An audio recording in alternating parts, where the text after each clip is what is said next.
Hello, नमस्ते, प्रणाम, सलाम। Welcome to Daily mirror.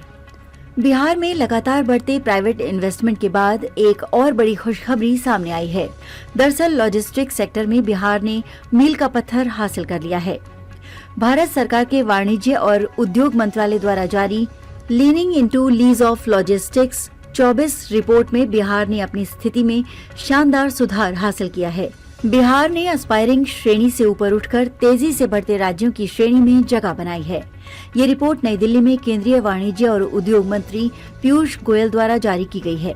Report में राज्यों की लॉजिस्टिक्स सर्विस का मूल्यांकन 4 प्रमुख मानकों लॉजिस्टिक्स इंफ्रास्ट्रक्चर, लॉजिस्टिक्स सेवाएं, परिचालन और नियामक और हाल ही में शामिल किए गए लॉजिस्टिक्स शामिल हैं।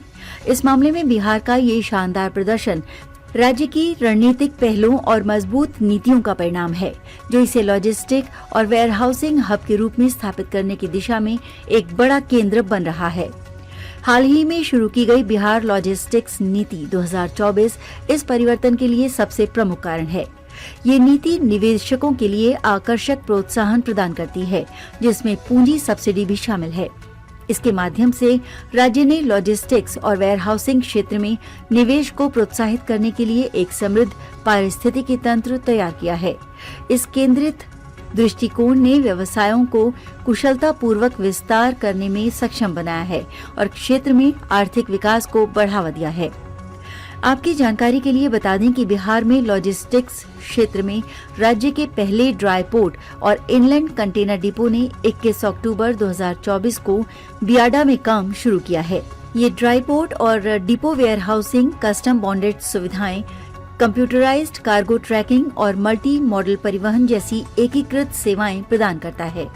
इस सुविधा ने न केवल राज्य में लॉजिस्टिक्स को बढ़ावा दिया है, बल्कि ये व्यापार और औद्योगिक विकास के लिए एक महत्वपूर्ण आधार भी प्रदान करता है।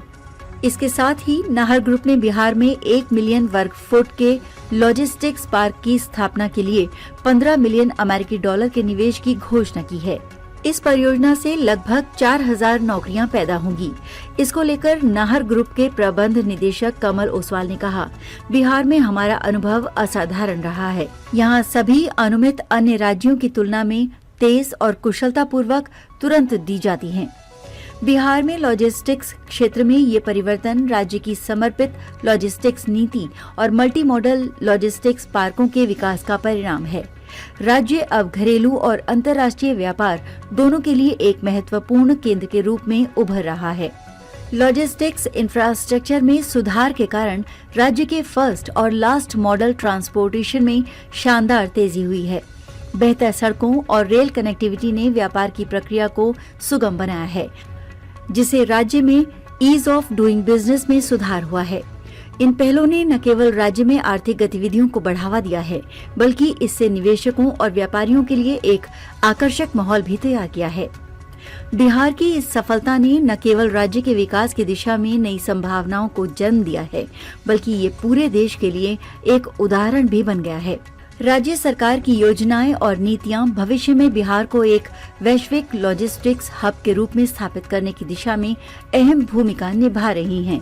वहीं दूसरी तरफ गया शहर में इंडस्ट्रियल कॉरिडोर के निर्माण की प्रक्रिया शुरू हो गई है, जिसको लेकर केंद्रीय मंत्री और गया के सांसद जीतन राम मांझी ने दावा किया है कि अगले 10 सालों में बिहार का गया जिला नोएडा को हर मामले में कड़ी टक्कर देगा।